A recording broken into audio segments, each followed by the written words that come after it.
बेटा जी जो कक्षा 10 का आपका जो मैथ है मनोहर्रे का पूरा लगवाएंगे, एक एक सवाल समझाएंगे और अच्छे से आपको बताएंगे। इसमें जो आपकी आज क्या पढ़ेंगे अपन, तो बात की जाए यहाँ पे आपकी फर्स्ट जो एक्सरसाइज है वास्तविक संख्याएं। क्या है बेटा? वास्तविक संख्याएं जो आपकी हैं। तो इसमें जो फर्स्ट एक्सरसाइज है बात की जाए तो 1A, तो 1A के अपन इसको पूरा कंप्लीट करेंगे और अच्छे से समझेंगे। इसमें पूरे एक एक वर्ड आपको, एक एक सवाल, एक एक सारी चीजें बहुत अच्छे से समझाया जाएगा, जिससे बेटा आपके परीक्षा में अधिक से अधिक अंक प्राप्त हों।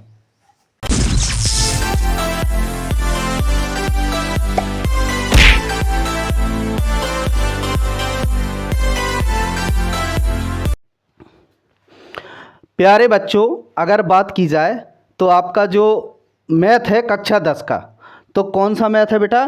कक्षा 10 का ये मैथ है आपका मनोहर्रे वाला। मनोहर्रे वाला जो मैथ है इसको अपन पूरा लगाएंगे और एक एक सवाल को समझेंगे, वो इतने अच्छे से समझेंगे कि बेटा 10th में आपके बहुत अधिक से अधिक नंबर आए। इतनी बात समझ में आ गई? देंगे एक एक सवाल को ऐसे समझेंगे और एक एक जो समझ में नहीं आए बेटा जी, आप एक बार नहीं, दो बार नहीं, 3 बार नहीं, 10 बार पूछो, हम आपको बारी बारी से समझाएंगे और अच्छे से बताएंगे। बात समझ में आ गई? तो स्टार्ट किया जाए। तो बात करेंगे बेटा जो आपका पहला क्वेश्चन है। पहला क्वेश्चन कौन सा है? कक्षा 10 की ये मैथ है बेटा आपकी। तो जो बोर्ड परीक्षा आपका कक्षा 10 है, तो उसमें बात की जाए प्रश्नावली है। कौन सी प्रश्नावली है? बने। अब आगे बात की जाए इसमें, तो निम्नलिखित संख्याओं को अभाज्य गुणनखंडों के गुणनफल के रूप में व्यक्त करें। तो देखो ये संख्या है, तो ये आपका पहला सवाल है। नंबर 140, 156 और 3825, 5005 और आपका 7429। ये आपके 5 सवाल दिए गए हैं। कितने सवाल हैं बेटा? इनको अपन को अभाज्य गुणनखंडों में व्यक्त करना है। किस में व्यक्त करना है बेटा? अभाज्य गुणनखंडों में व्यक्त करना है। तो पहला सवाल अपन ये वाला करते हैं। कौन सा वाला? 140। कौन सा वाला? 140। पहला सवाल है 140। तो बात की जाए तो 140 का क्या करेंगे बेटा जी? पहले अपन 100 अभाज्य गुणनखंडों में व्यक्त कर लेंगे। किस में व्यक्त कर लेंगे बेटा? अभाज्य। तो पता है बेटा, तो यहाँ पे ये 0 है, लास्ट में 0 है, तो किससे कटेगा बेटा? 2 से कटेगा। तो ये 7 आ जाएंगे और यहाँ पे 0 आ जाएगा, 70 हो जाएंगे। इसके बाद बेटा कितने से कटेगा? फिर 2 से। तो कितना आ जाएगा? 35। बात समझ में आ रही? अब देखो किससे कट रहा है बेटा? अब ये कट रहा है आपका किससे? 5 से। 5 से कट रहा है तो कितना आ जाएगा? 7। बात समझ में आई? अब यहाँ पे बात की जाए कि 7 से कितने से कटेगा? 7 से। तो कितना आ गया? ए। तो ये इसके अभाज्य गुणनखंड होगा। कैसे होगा? 2 इंटू 5 इंटू 7। अब वो कह रहा अभाज्य गुणनखंड में व्यक्त करना। देखो आंसर तो अपना यही हो गया, लेकिन अपने 2 बार क्या दिए हैं? 2। तो 2 की पावर ऐसे लिख सकते हैं, 2 इंटू 5 और इंटू 7। ये आपका क्या हो गया बेटा जी? ये आपका हो गया आंसर। इतनी बात समझ में आ गई? क्लियर? ये आपका हो गया आंसर। तो पहला सवाल अपना कंप्लीट होता है। तो इसका यहाँ पे अभाज्य गुणनखंड क्या लिख देंगे बेटा अपन? अभाज्य गुणनखंड ये आया अपना क्या? 2 की पावर 5 इंटू 7। ये आपका आंसर हो गया। क्लियर? समझ में आ गया? Yes sir. Clear? Yes sir. शाबाश बेटा, आ गया? Yes sir. किसी को कोई दिक्कत? No sir. कुछ पूछना है? नो। चलो अब देखो बेटा,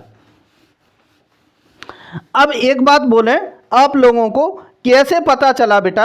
ये आपका सवाल लग गया। अगले सवाल की बात की जाए तो कुछ रूल नियम जान लेते हैं। क्या जान लेते हैं? रूल नियम। अब कैसे पता कि ये 2 से कटेगा, ये 3 से कटेगा, ये 4 से कटेगा, ये 5 से? पता चलेगा कि ये 2 से कट रहा है, 3 से कट रहा है, या 4 से कट रहा है, या 5 से। तो विभाज्यता के नियम तो कौन जरूरी है पहले पढ़ना बेटा? विभाज्यता के नियम। तो विभाज्यता के नियम की बात की जाए तो 2 से विभाज्यता की, इसमें क्या देख लेते हैं? 2 से विभाज्यता का नियम। 2 से विभाज्यता का नियम। विभाज्यता का नियम। अब 2 से विभाज्यता का नियम क्या कहता है बेटा जी? कि जिस संख्या के लास्ट में, किसके? जिस संख्या के अंत में, क्या? अंत में क्या है बेटा? 0, 2, 4, 6, 8। आए वह संख्या 2 से विभाजित होगी। किससे विभाजित होगी बेटा? 2 से विभाजित होगी।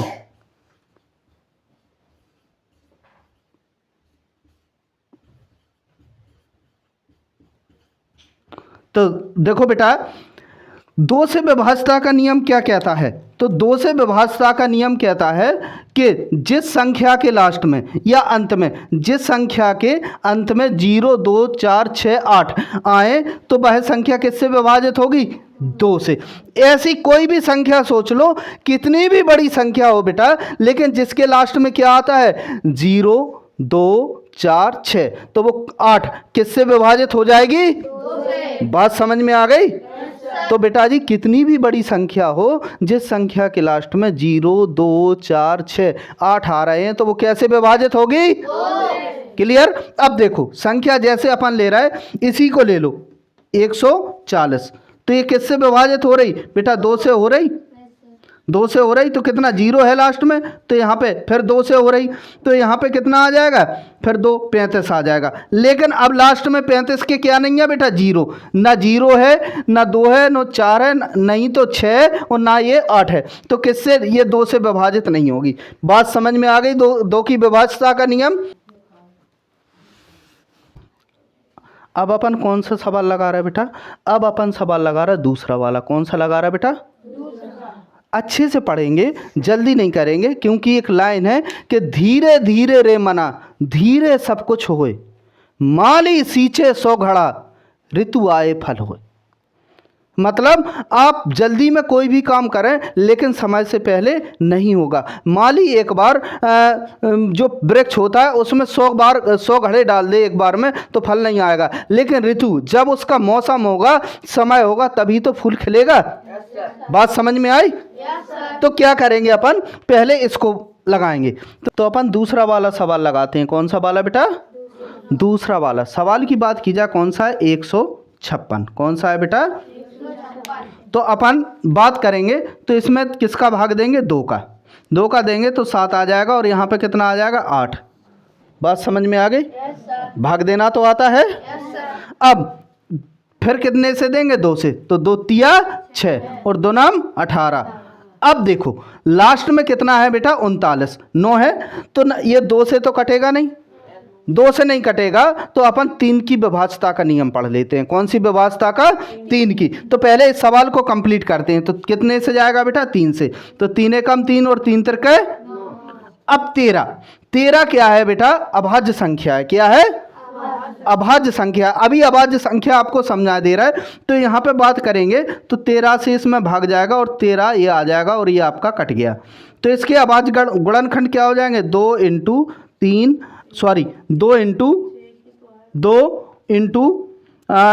3 इंटू 13। बात समझ में आ गई? तो आंसर क्या होगा? इसको ऐसे लिख सकते हैं घात के रूप में, इंटू 3 इंटू 13। बात समझ में आ गई?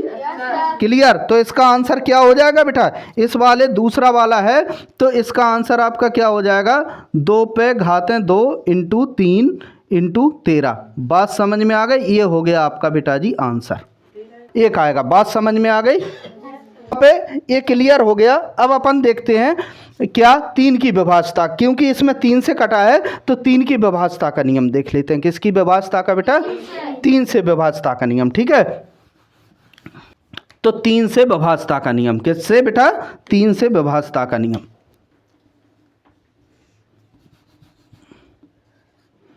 तीन से विभाज्यता का नियम। अब बेटा 3 से विभाज्यता का नियम क्या कहता है?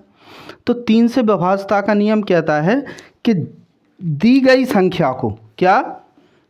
दी गई संख्या को जोड़ने पर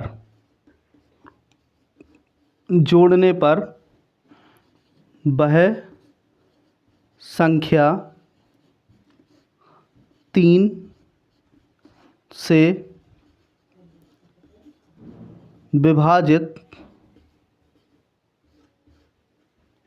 होती है तो वह संख्या भी विभाजित होगी संख्या 3 से विभाजित होगी। तो दी गई संख्या को जोड़ने पर वह संख्या 3 से विभाजित होती है तो वह संख्या भी विभाजित होगी किससे होगी बेटा? 3 से। किससे विभाजित होगी? 3 से। कैसे होगी? जैसे 5 7 1 2 और 1। अब इनको जोड़ो तो कितना है? 2 और 1, 1 और 2 कितना होगा बेटा? 3। 1 और 2 कितना होगा? 3 और 7 कितना होगा? 10 और 5 कितना होगा? इनको जोड़ने पर कैसे? 5 + 7 + 2 + 1, इनको जोड़ने पर क्या हुआ? 15 आ रहा है। तो 15 कैसे विभाजित है बेटा? 3 से है। 3 से है, 3 का डिवाइड हो रहा है इसमें, तो यहाँ पे 5 आ रहा है। तो ये भी संख्या 3 से कट जाएगी। कैसे कट जाएगी? देखो 3 एकम 2 बचे, 2 बचे 3 27, 3 नम्मा 27। अब भाग नहीं जा रहा, अंक लिया 2 का तो 0 आ जाएगा और 30 से क्या हो जाएगा? 21। बात समझ में आ गई? तो ये आपका आंसर हो जाएगा। बात समझ में आ गई? 3 की विभाज्यता का नियम अच्छे से आ गया बेटा? क्लियर? इसमें कुछ पूछना है तुम्हें? No sir. 2 की विभाज्यता का नियम और 3 की विभाज्यता का नियम हमने आपको बता दिया। इसमें कुछ पूछना है बेटा जी? क्लियर? मिटा दे। Yes sir.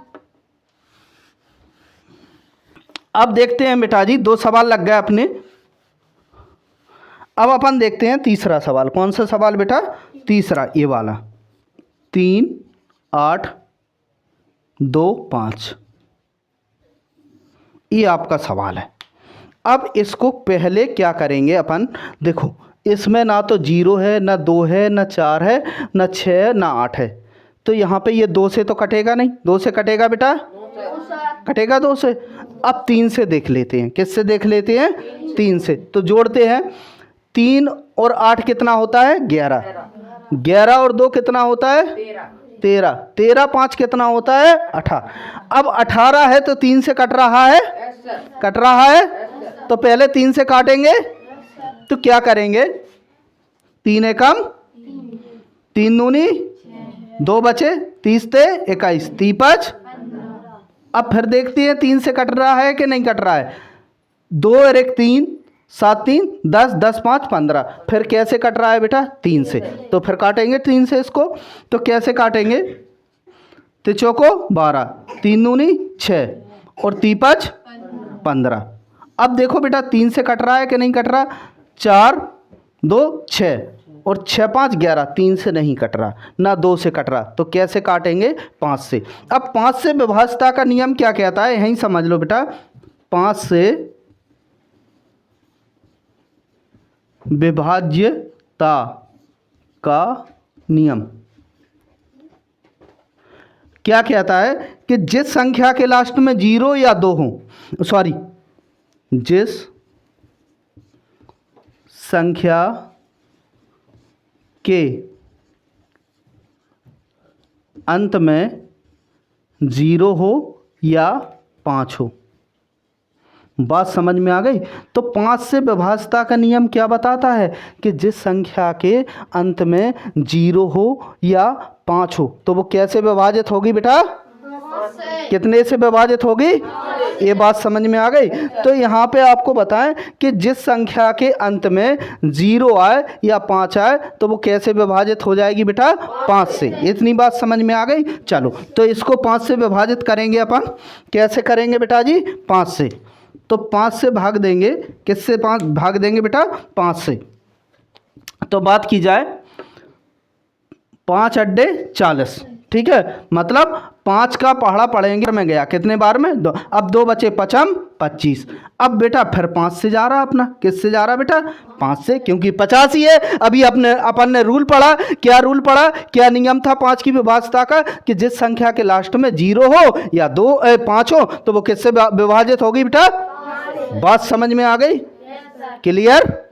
एक एक वर्ड, एक एक लाइन, एक एक शब्द समझ में आ रहा बेटा, वेरी गुड। तो यहाँ पे 5 एकम 5, 3 बचे 5 सते 35। अब देखो 17 ये अभाज्य संख्या है। क्या है, अभाज्य संख्या। अभाज्य संख्या 17 क्या है बेटा, समझो 17 अभाज्य संख्या है। क्या है, अभाज्य संख्या। अभाज्य संख्या तो देखो बेटा, अभाज्य संख्या क्या होता है। अभाज्य संख्या की बात की जाए कि जो स्वयं के अलावा और एक के अलावा किसी संख्या से विभाजित ना हो तो वो कौन सी संख्या कहलाती है बेटा, कौन सी संख्या कहलाती है। बात समझ में आ गई। तो 1 से 100 तक कितनी अभाज्य संख्याएं होती हैं, 1 से 100 तक कितनी होती हैं बेटा, 25 अभाज्य संख्याएं होती हैं। कितनी, 25 अभाज्य संख्याएं। कितनी अभाज्य संख्याएं होती हैं, 25 अभाज्य संख्याएं होती हैं। कितनी होती हैं बेटा, 25 अभाज्य संख्याएं होती हैं। बात समझ में आई। तो इसे नहीं कटेगा तो किससे काट देंगे अपन, इसे 17 ही से काट देंगे। कितने से काट देंगे, अब ये हो गया आपके अभाज्य गुणनखंड, सॉरी ये कितने हो गए बेटा आपके अभाज्य गुणनखंड। बात समझ में आ गई। तीसरा सवाल, तो अब यहाँ पे क्या लिख देंगे, तो इसको क्या लिख देंगे बेटा अपन, तो बात की जाए 3 × 3 × 5 × 5 × 17, तो इसको ऐसे लिख सकते हैं। कैसे लिख सकते हैं, इसका 3 का वर्ग × 5 का वर्ग × 17, तो ये आपका हो गया आंसर। बात समझ में आ गई बेटा जी, क्लियर। तो ये आपका हो गया तीसरे का आंसर, क्लियर। समझ में आ गई बात अच्छे से, क्लियर। किसी को कुछ पूछना है इस सवाल में, अब समझ में आ रहा शुरू से मैथ, बढ़िया। ऐसे ही पढ़ाएंगे बेटा आपको, ऐसे ही समझाएंगे। चलो अगला सवाल देखें, मिटा दें इसको। अब बेटा अपन चौथा सवाल लगा रहा है। कौन सा लगा रहा है, चौथा वाला सवाल लगा रहा है। बात की जाए कौन सा है, 5 0 0 5, तो ये किससे कटेगा, 2 से कटेगा, 3 से कटेगा, अब ये 5 से कट जाएगा, कट जाएगा। 5 एकम 0 0 1, अब इसको 7 से काटते हैं, 7 एकम, अब 7 एकम 7, 3 बचे और यहाँ पे 0, तो 30 हो जाएंगे। 7 चुको और 7 तिया, इसको 11 से काट देंगे। किससे बेटा, तो 11 एकम 3 बचेंगे, 11 ती, अब फिर अभाज्य संख्या आ गई 13, तो क्या होगा 13 से काट देंगे, तो 13 एकम 13। बात समझ में आ गई। तो इसके गुणनखंड क्या हो जाएंगे बेटा, 5 × 7 × 11 × 13, ये आपका हो गया आंसर। बात समझ में आ गई, ऐसा आपको लिख देना है, क्लियर। समझ में आ गया चौथा सवाल। चलो तो पांचवा सवाल किया जाए।